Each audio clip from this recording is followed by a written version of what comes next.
I'll just read it. This morning, Tim Lewis will present a hot seat speech combining ideas he recently ingested about whether America is a meritocracy or not. Here this morning to talk about merit and, by extension, the American dream.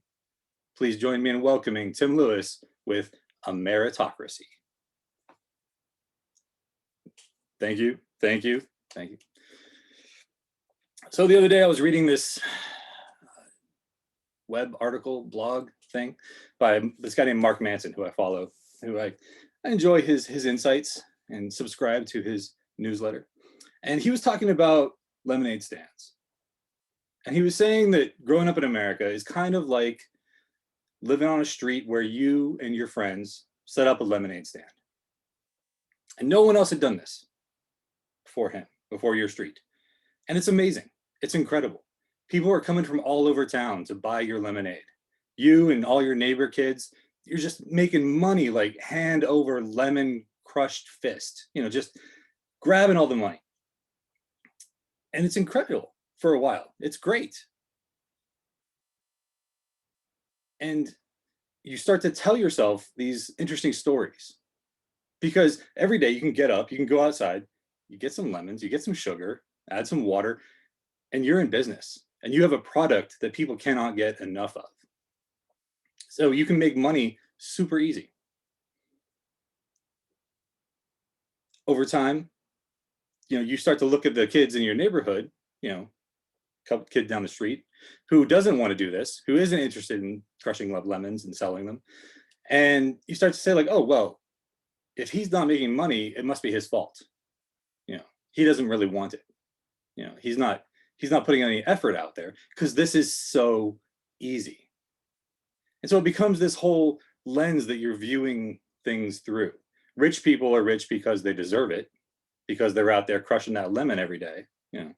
Poor people are poor because they're not crushing lemons. When it's so easy to get lemons, there's a lemon tree in everybody's backyard. We have the means of production right here. Seize it right now and just start selling that lemonade. And so this goes on for a while, quite a while. Your neighborhood is still super popular. People are coming from all over town to buy your lemonade. And then one day you wake up and you realize there's less people coming to your town. And you can't figure it out at first, but then you find out that, across town, there's, a bunch of Chinese kids that have got some incredible lemonade innovations going on, and then on the other side of town, there's people making there's some hipsters. They're just making fancy lemonade, stuff you've never even heard of, And suddenly you recognize that the guy that lives on the corner of your street has taken his profits from selling lemonade on his stand, and he's bought out all the other kids on the street, everybody except for you. And so now suddenly you're dealing with a conglomerate of lemonade, like a whole lemonade corporation right there on your street.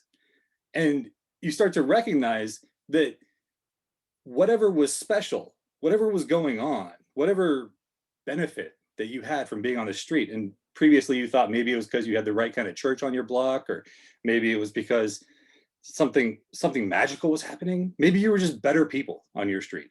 Who knows? But you start to realize that thing is gone, and it's getting harder and harder to squeeze lemons and still make a profit. So in this article, Mark Manson was saying, this is kind of how we find ourselves. And this is the story that we're still telling ourselves in America. We're still telling ourselves that rich people deserve to be rich and that hard work got them there. Their personal hard work got them there. And poor people should deserve to be poor, because if they didn't want to be poor, they could go out and squeeze some fucking lemons, And that's a holdover, I think, from a period of American history that is kind of fading in a way. I read a book by Noam Chomsky called The Way the World Works. And in it, he talks about how after World War II, we were the only major company that ramped up and entered the war, took our factories to 150% and didn't get bombed directly. None of our factories got blown up. None of our production lines got destroyed. None of our train tracks were messed up. Europe got messed up, completely. And then Japan, we messed them up real good, They took a long time to recover. Not that they were a real manufacturing place in the first place, but we came out of World War II with this incredible, incredible advantage. It's like we started the marathon way ahead of everybody else, and then they all tripped and fell on their faces, and we just kept going. You know? And so this incredible moment of prosperity that followed World War II really set the stage for how we think of ourselves, really set the stage for what we tell ourselves about ourselves, if that makes sense.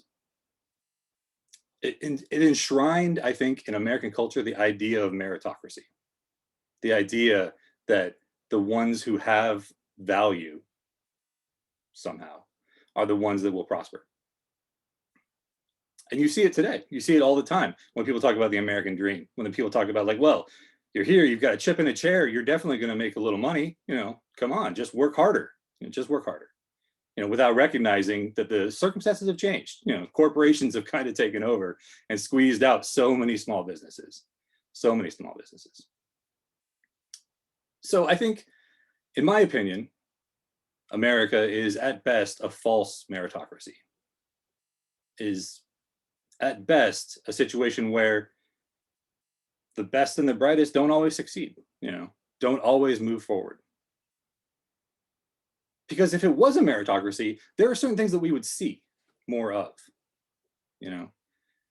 If you compare, thank you, George, if you compare America's intergenerational upward mobility, which is a good way of measuring merit, we'll say. Intergenerational upward mobility is when you say your parents only made $20,000 a year, adjusted for inflation, but then you go to college, whatever, get a job in the same industry as them, but wind up making significantly more. Let's say you make like $100,000 a year, 5 times as much as your parents. You know, that's huge upward mobility. Systems and programs that some countries, like for example Canada, have set up to help lift people generationally, we haven't adopted in America. I think because of our false meritocratic ideas. You know, because we say, well, it's an even playing field, anyone can succeed, just go squeeze more lemons, come on, you know, you'll be fine. Because we say that, we don't help people lift themselves out of poverty at all. In fact, we erode programs that are designed to do exactly that. And so that's the big reason why in Canada, you see far more intergenerational upward mobility than you do in America. You know?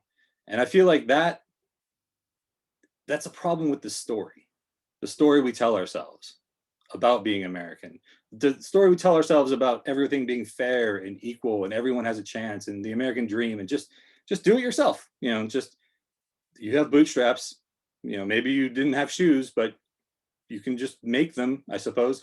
You know, like the lie that we tell ourselves about politicians, that they're all born, they all built the log cabin that they were born in. You know, they all did it themselves, people, you know, every last one of them, you know, at least in their own minds somehow. Yeah.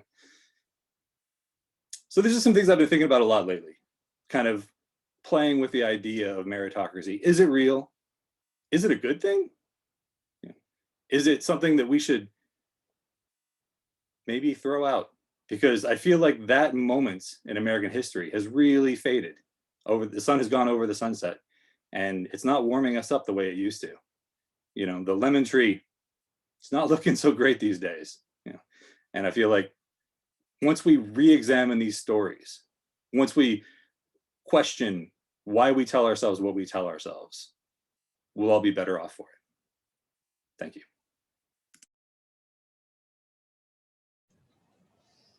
Thank you, Tim. I thought that was very thought-provoking. Take a minute, send a chat note to Tim about his speech, make suggestions, compliment him on how well he did, for sure. And Mr. Timer, if you would time us for 1 minute.